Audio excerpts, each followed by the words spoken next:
everyone, Jackie Edwards here. Welcome to the Women Power Wealth Show. Today I've got a lovely guest, Natalia Wiechowski, on here to share with us about branding and how we can really grow and make an impact using our personal brand. So welcome, Natalia. Would you like to tell us a little bit about yourself? Sure, Jackie, thank you so much for having me over. So who am I and what do I do? I think the easiest way to describe myself is with saying that I am a flawsome human being. What does flawsome mean? Flawsome is a mix between full of flaws and mistakes and really, giving my best, and also the awesome aspect. And it took me 29 years to get there. So it may sound easy and crazy, but really living that, it's a lifelong project and an art. And I give my best to become better at it every day. Now, for everybody who says, nice, but I still don't understand, how do you make money? I am a personal branding strategist, a keynote speaker, I'm a best-selling author, and some people also call me a LinkedIn marketing unicorn. Awesome. So let's kind of really break it down into that kind of personal branding. And I really like the LinkedIn side of it because I don't think enough people really use LinkedIn to get their message out. I mean, we're all aware of Facebook and Instagram and that kind of side of social media, but so many people overlook LinkedIn. So how would you recommend we could pull that in? I think a lot of people, they don't look at LinkedIn because in some minds or in some heads, LinkedIn has an image problem.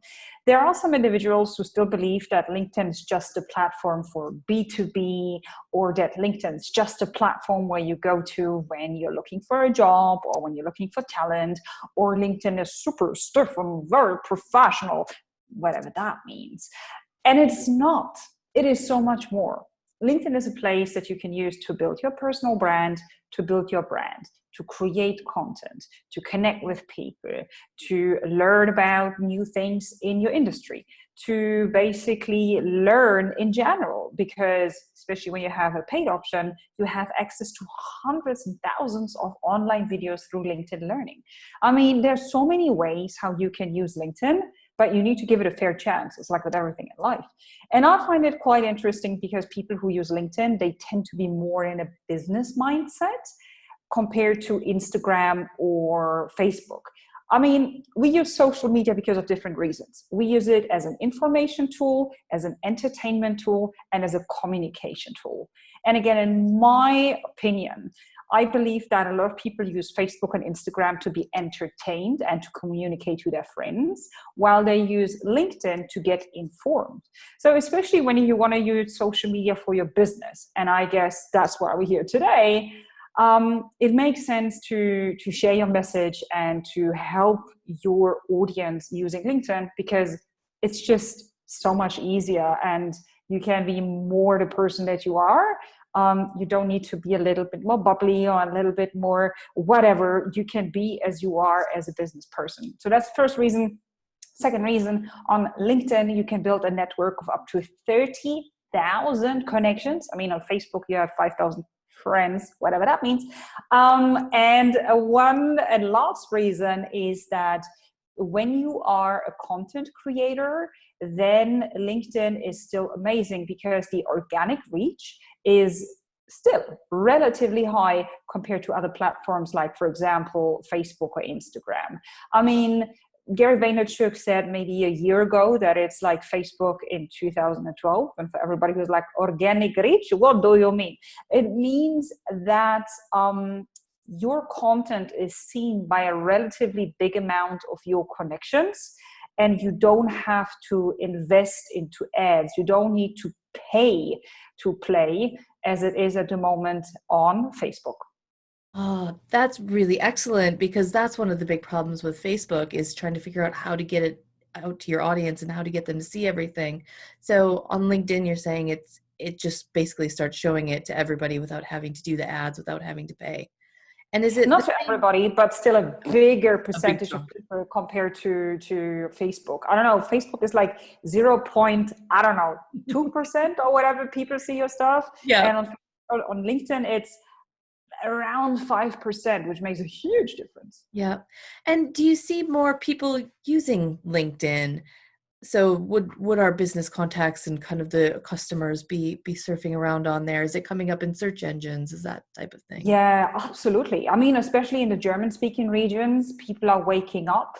But if you look at the numbers of LinkedIn, I think every second two new users are signing up. And when you compare the numbers, I mean, on Facebook, we have, let me think, 2.5 billion users. On LinkedIn, we have, what was it, 690,000 million. So compared to Facebook, LinkedIn is still in its infancy. It's not so packed, it's not so saturated. People are exploring the platform, and the, let's say, the tough core or the hard core of content creators is approximately 1%. Like the highly valuable, value adding content is nothing. So if you want to stand out, if you want to make a difference, add value, share your message, build a tribe, bring people together, women, you have to go out there and please use LinkedIn. Is it just the same kind of stuff that you would be posting on like a Facebook or a YouTube, so the videos and the kind of PDF files, or is there anything you'd really want to tweak to make it stand out on LinkedIn?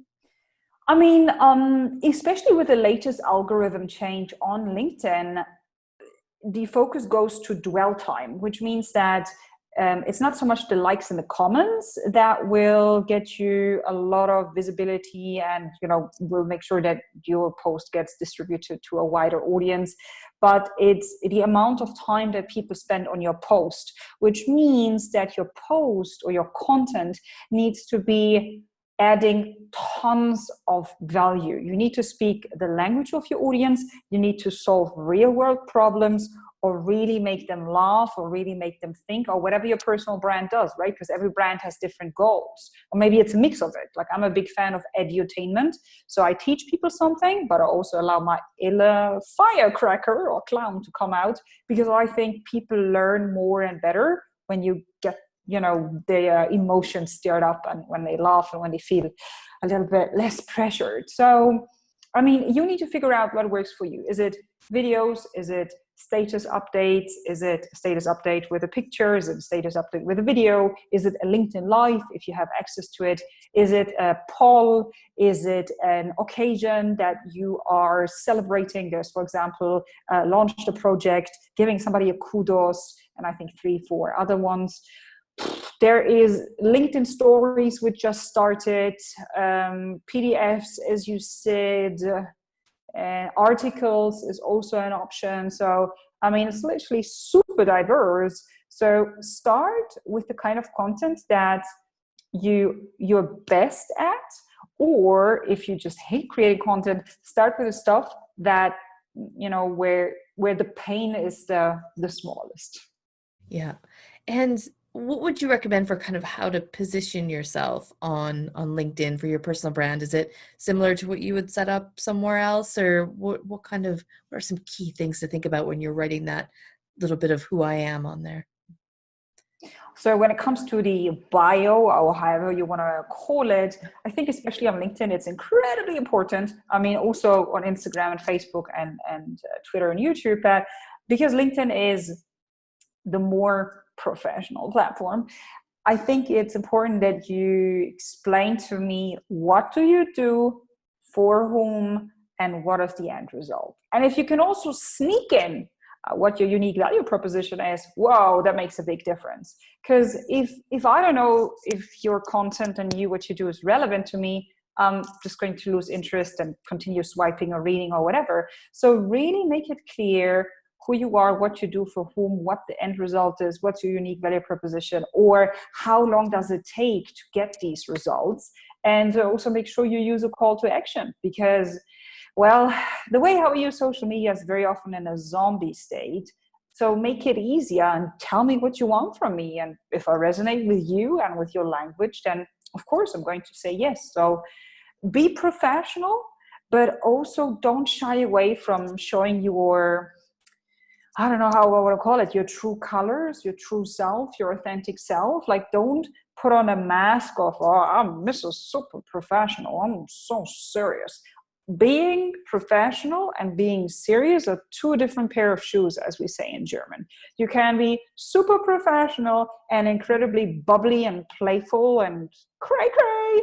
So you don't need to be serious unless your industry is very, very, very conservative, and well, maybe you also didn't do a lot of self-work, so you still take yourself and life too seriously anyway. But the majority of people that I work with, for example, in my LinkedIn group coaching, we all are a little bit gaga, and we are embracing that.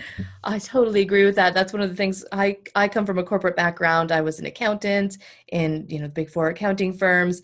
And even now I'm still just kind of breaking out of what does professional really look like. It doesn't have to be that kind of straight and narrow. So, I'm experimenting with fun hair colors now and just really coming Love out it. to be myself and who I can be. And it's allowed to be a little bit crazy and still be a professional woman who can do amazing things. So, Of which is course. leads us on to another thing, is kind of changing our brand, because I know you also came from corporate and reinvented who you were. How can we kind of use our social media, our personal branding to make that change then as well, and not maybe shock everybody? Or I know lots of us worry about how do we change who we are. Yeah, because I mean, I think the example that you gave is so beautiful. So, a lot of people believe that once you change your hair color, like 20 years of experience and all your experience will go. That means all of your experience must be at the ends of your hair. Damn, like I'm not an expert on talent or on hair, but I don't think that this is how it works.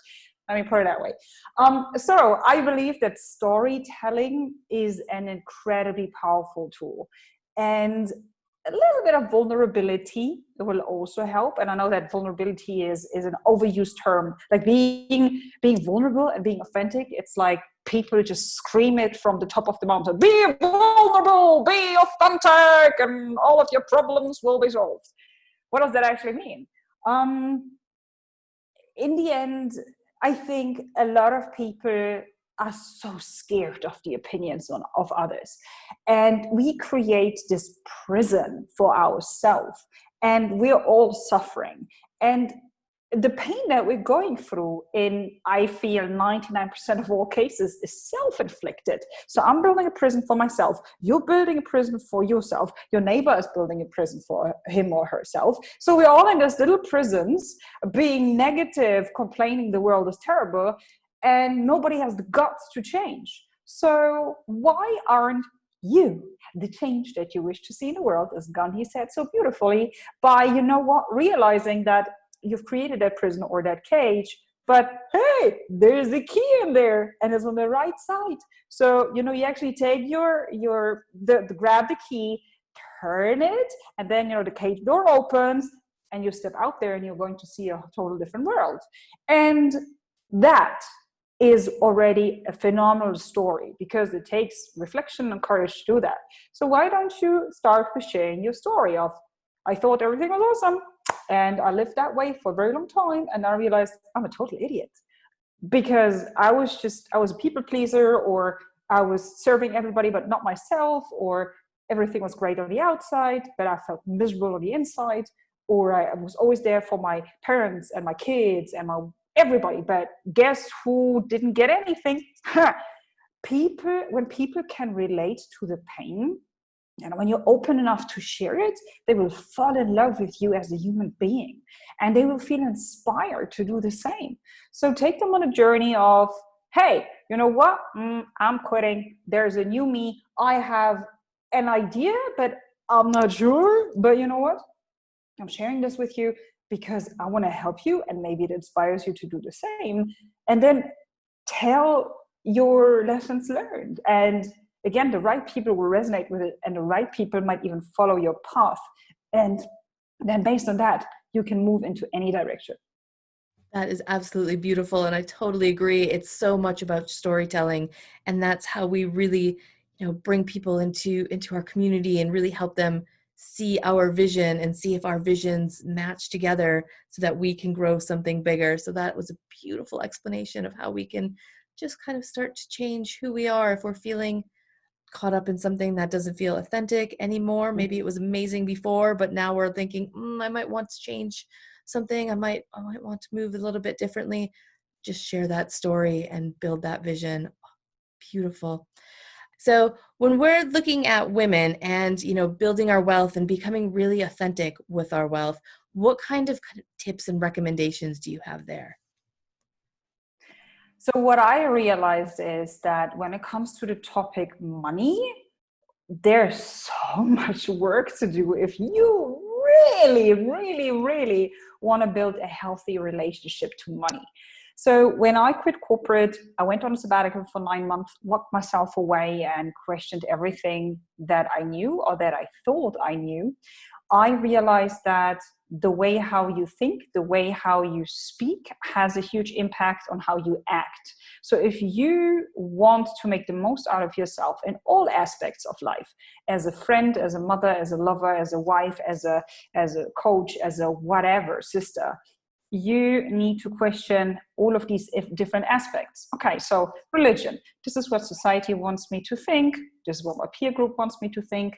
What is it that I actually think about it? Cool. Politics, same exercise. Sexuality, same exercise. Education, careers, you name it, and money. And I realized pretty quickly that I was working on things that were cool and that I enjoyed a lot. And for some reason, money would be coming in. And I worked harder and then I worked smarter and still money wouldn't come in. And I was like, what am I doing wrong? What is it? And then I realized that, and this sounded crazy to me in the beginning, that we are totally traumatized when it comes to money because there are so many wrong beliefs and especially sayings in our culture about money that are deeply wired into us. And when you have wrong beliefs around money and your relationship to money is a negative one, because of an event in your childhood, then you're never ever going to attract money. So I literally worked with a coach who is also a hypnotherapist, and we dig deeper and deeper and deeper. And I realized that I had more than a handful of wrong beliefs around money that we needed to replace. And I also realized that I literally had a childhood trauma. And this sounds crazy, but she, through hypnotherapy, brought me back into a scene when I was 5 or 6, into a situation where I was standing in a bank. And there was a huge emotional conflict around money, and my dad was involved, and a bank teller was involved. And I needed to act out that frustration and that feeling of disappointment. And seriously, I'm in my mid-30s. I'm in a therapeutic state, and my coach or therapist is like, let it out, say it, express yourself. I'm like, no. She's like, do it. And it was as if you just, I don't know what happened, but I was crying like a 5-year-old. And I said everything and I screamed and whatever. And again, it sounds crazy, but just a few weeks after that, like a massive project knocked at my door. And since then, money started to flow. So what is my lesson learned? Number one, work with a professional coach when it comes to your money mindset, because money and wealth is a mindset thing in the first step. Have a look at your language and your relationship to money and make sure that you treat it nice. And also ask yourself what wealth truly means to you, because money is one aspect, but for me, relationships and people that I can trust is another huge aspect. And that's something that a lot of people don't talk about. So that's the third one. And the fourth one is also have a look at how you spend money and learn how to save. Because I used to be a shopaholic. Like when I would see sale or something red or some percentage, I'd be like, let me buy. Do you need those credit cards that you have? So trust me, it was so much work on different aspects in my life to fully grasp the concept, because I don't know about you, but I have the feeling there's not enough financial literacy, if I want to call it that way, in kindergarten and school and universities within our families. And I'm not blaming any of these institutions, but I think we need to talk more about money and wealth and we need to judge less, and we need to stop making it a taboo. It's terrible, and it just leads to so much pain and so many miserable people and so many scared people and to so many damaged relationships. And this is just unnecessary, absolutely unnecessary. It's almost as if we're taught that it's like an either or. Either you can have money, you can be wealthy, or you can be happy. And Yeah, that you can't have both together. So we're taught, oh, money's dirty, or people with money are greedy and bad. So, we don't want to have money because then we can be happy and have a wonderful life and have great relationships. But we need to teach people that you can have both. You can have yeah, everything. We deserve all of it. yeah, And if we really build our lives that way and open our minds to those possibilities, we can have wealth, and we can have all the fun and all the relationships and all the happiness we want as well. And I totally agree that just from such a young age, we're not we're not being taught the right things. And it's not because our parents or our teachers are doing anything wrong. It's because they weren't taught the right things. And it's just been happening for generations. And we've got the yeah. chance now to really start to change that and to open our minds and to think differently. And I love the fact that you went back to hypnotherapy and you worked on some of these money blocks and these issues that would have come up, because I know we've all got them in our lives of, things Of that course. happened and made us feel really weird and uncomfortable around money, or even anything. Everything just relates so closely to how we deal with our money, that just spending that time with those experts or somebody that can really help us can just open that flow for us. Yeah, absolutely. And it's crazy. It's like it could be. I heard that actually in a podcast interview that I recently listened to. What if you were 5 or 7 or anything that age, and you wanted to, I don't know, dance ballet or play football or learn the piano, and your mom or your dad was really tired or frustrated or whatever, and said, "Nah, you're not worth that money." Yeah. Congratulations, what that must Oh, have done with you. And when you still run around with that feeling, with that scar, yeah. no wonder why you aren't living an abundance life, because it hurts. And even when you're a grown up right now, when you will go back to that scene and let go, allow yourself to cry and get rid of that. Because I think that feeling, that disappointment, is kind of like tattooed in your Yeah. subconsciousness, and you're carrying that around. I know it sounds a little bit esoteric or weird or whatever, Yeah. but everybody that I know who's highly successful and wealthy beyond just having money, so wealthy in relationships and balanced in her whole life in different aspects of it, did the tough money mindset related work. And it's pain because it's change and it's deep. Yeah. And it's so true that those little things that you probably don't even think of, that you off the top of your head, you wouldn't remember somebody saying something like that to you, 20 years ago or whatever it could be. But inside of your head, it planted that little seed of doubt that was saying, oh, you're just not good enough. And I like the one where a lot of times as women we're told, oh, you're not good with numbers, you're not good with finances. And then you just carry that through, and you can build this beautiful, successful business where you're making money and you're serving your clients, and you still got that doubt in your head that says, oh, I'm not good with money. And then maybe that's why you start spending on your cards, because you think, oh, I'm not good with money. I've got all this money. Oh, I better just hurry up and spend it. And you start just to kind of block yourself and just throw up little things that just prove, oh, I'm not good with money, instead of going back and really reliving that and working on our mindset. And you It, can always get help. You can always get help. I mean, nowadays there are part-time and freelance accountants, part-time freelance CFOs, whatever, I totally believe in be great at what you are, focus on your strength, and whatever you're not good at, understand the principles so yes. that the people that you hire don't screw you over. Yeah. But then, delegate, outsource, eliminate. You would be crazy if you focused your core or your quality time on things that you don't enjoy. But in the majority of cases, as you said, it's just a wrong belief, or it's just dramatizing an aspect out of your business. Come Yeah. on. It's like, do you know how many idiots are out there who make a lot of money, who don't care about human beings, Yeah. and who are zero creative? And you, because of your lame story about, oh, I'm not going numbers, you are literally I don't know how to express that. It's basically as if, you know, you owe that to society. Yeah. Like the world and society does owe you nothing, but you should share that skill and talent with the world, your business, your idea, whatever you want to do.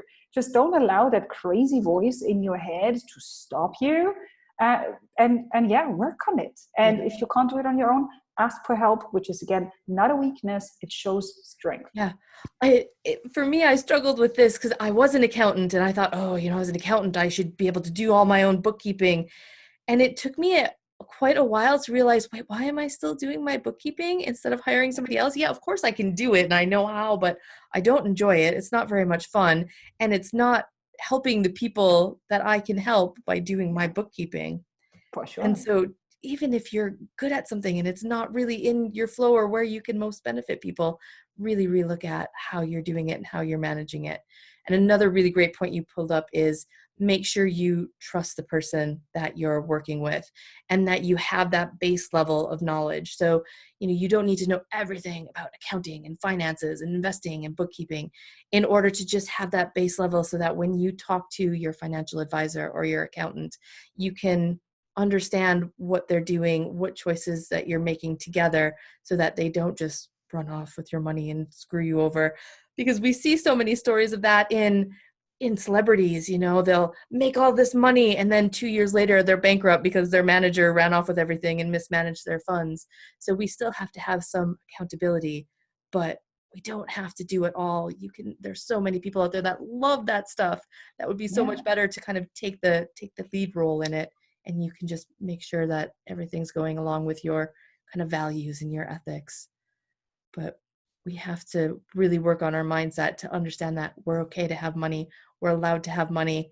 We don't have to instantly spend it. We also don't have to, you know, give it to charity and give it to our friends and family when they ask for money, because that's another common Yeah. thing people get is they say, Yeah. oh, Oh well, man. so and so asked me for money, or they wanted me to pay for dinner, or I need to donate to this charity because I have some money and they need it more than me. Where we just need to be okay. It's okay to have money.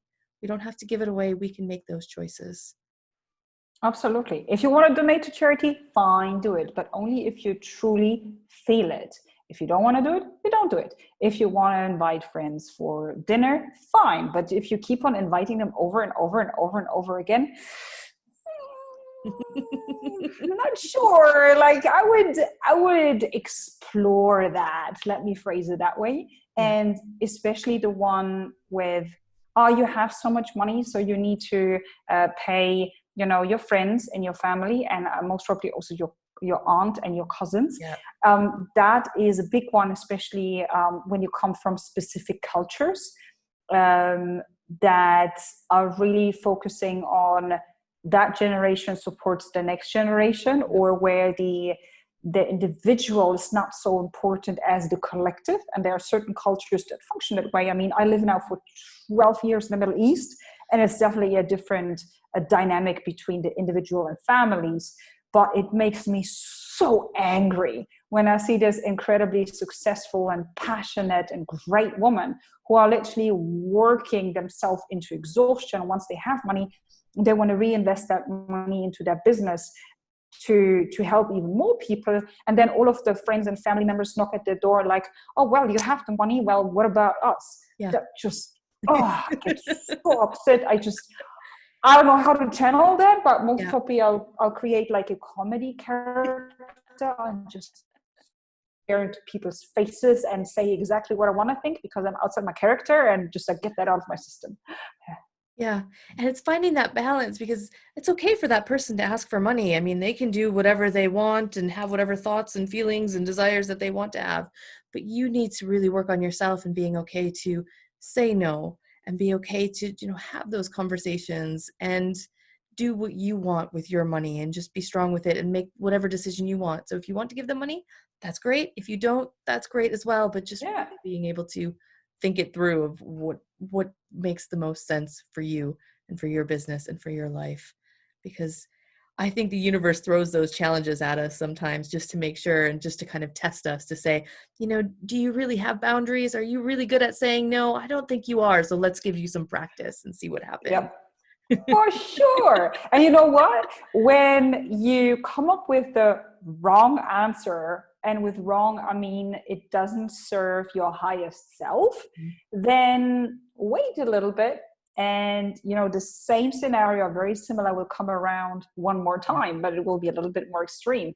And this is again your chance to get one step closer towards the next level of you. And if you screw that one up again, the universe is like, oh, she still doesn't get it. Okay, let me knock her out harder, or let me make it really obvious. Yeah. And then the third round, you should really learn, because I think that's how life works, or how the craziness of the universe, higher intelligence, how call that, tries to guide us towards the right decision, again, that are aligned with the best version of you, or the most potential, however you will call it. So tough decisions are part of this. So that's how we grow, is by continuing to make these tough decisions, and to kind of feel uncomfortable and challenge ourselves. And the universe loves to help us grow, so it's always out there pushing us and pushing us. Oh, that was excellent. I really enjoyed this. Is there any kind of last tips or thoughts that you want to leave everybody with around their business, their wealth, their personal branding?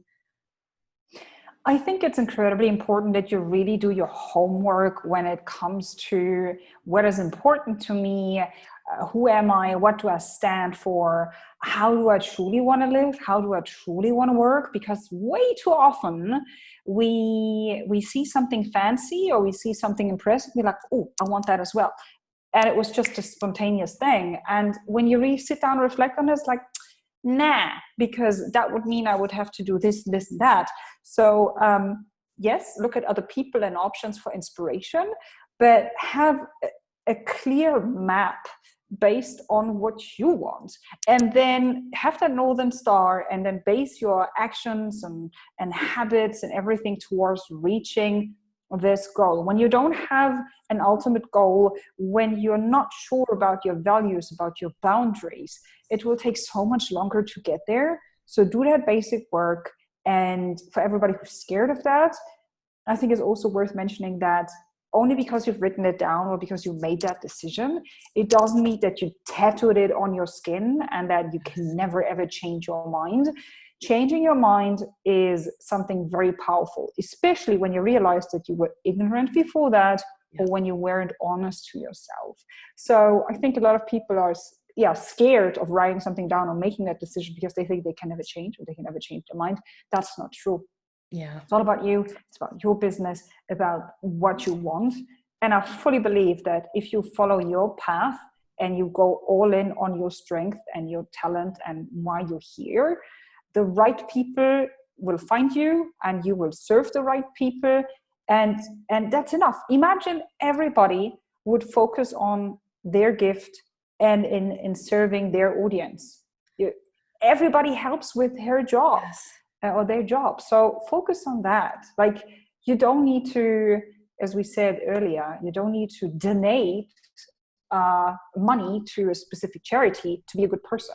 You could be a good person by working on yourself, by serving your target audience, your clients, with your skill, with your time, with your resources.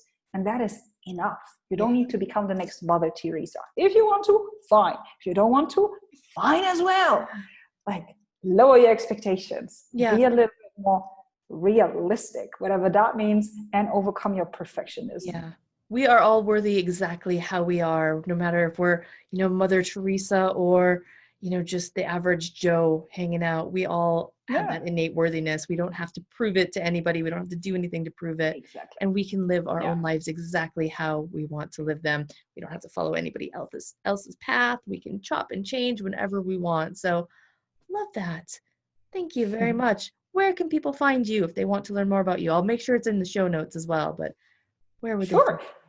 So my webpage is thinknatalia.com. You're also going to find a blog if you're active on social media. If you love social media, of course, LinkedIn, as we said, that's my primary platform. And if you want to read something about me, then I've just published my latest book, Personal Branding with LinkedIn. You're going to find it on Amazon, and in there a little bit more about my crazy story to my best self, and how I literally used LinkedIn in sharing that journey with the world to become the person that I am today. Oh, beautiful. Well, thank you very much for joining us today. And yeah, I hope we'll speak again soon. Absolutely. Thanks so much, Jackie.